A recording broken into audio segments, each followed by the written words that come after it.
The WM6998HPA is LG's newest washer-dryer all-in-one combination, featuring the newest heat pump drying. But how does it compare against the popular LG WKHC202HBA WashTower with separate heat pump drying? Both are much hype and have their advantages. You'll see how long each takes using 4 different loads of laundry.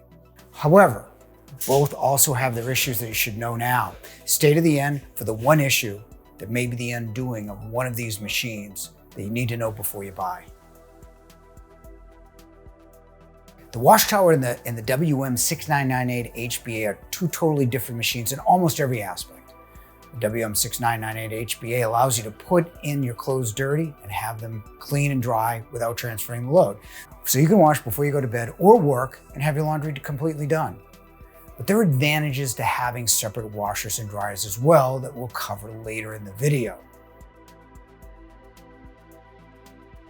They do share some features, especially in the washer. I'm just going to review them briefly.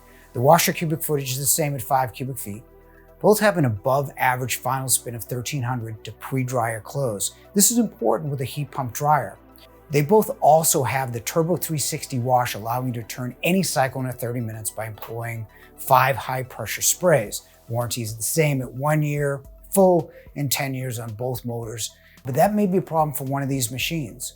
On the dryer side, both use a heat pump to dry. A heat pump uses a compressor instead of heating elements to heat the air through an exchanger with an evaporator removing moisture, and both are ventless.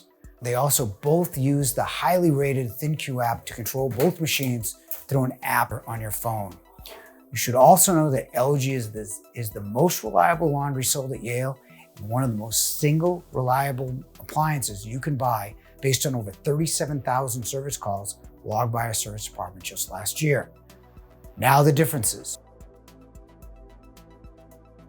Both have LG's AIDD or AI Direct Drive smart controls, but the combination washer dryer has the newest version.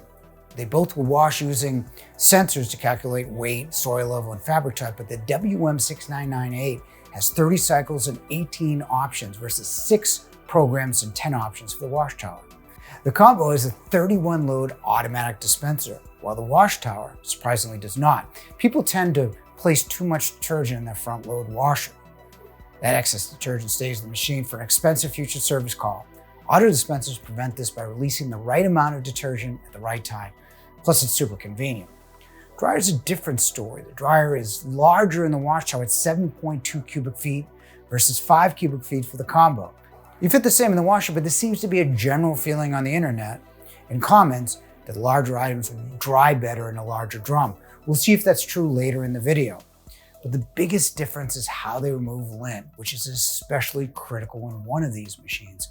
WashTower is traditional, as the washer removes some of the lint, the dryer removes the rest with a traditional lint screen. The combo is a bit more complicated with one lint screen at the top of the machine for both washer and dryer. We'll get back to that a little bit later.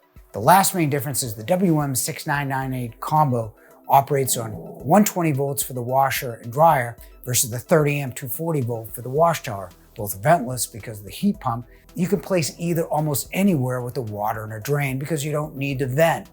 With the WashTower, you need a 30 amp line. We'll see if more amps mean less drying time. Well, the results were mixed. For whites and colors, the WashTower is clearly faster.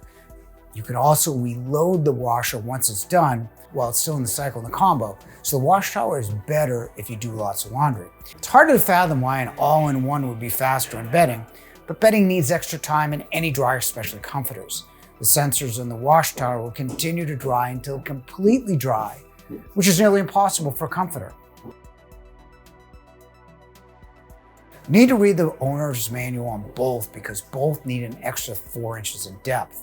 WashTower is still reasonable at 34.5 inches, whereas the all-in-one needs almost 38 inches, so you need to measure your space before you buy. You would think a brand new, larger heat pump may be an issue, but heat pumps were invented in 1856 and have been an HVAC unit since the 1970s. However, there are other problems you need to be aware of. The safe bet between the two is definitely the WashTower. It's faster on the clothes you wash most often and is a more proven design even with the newer heat pump technology.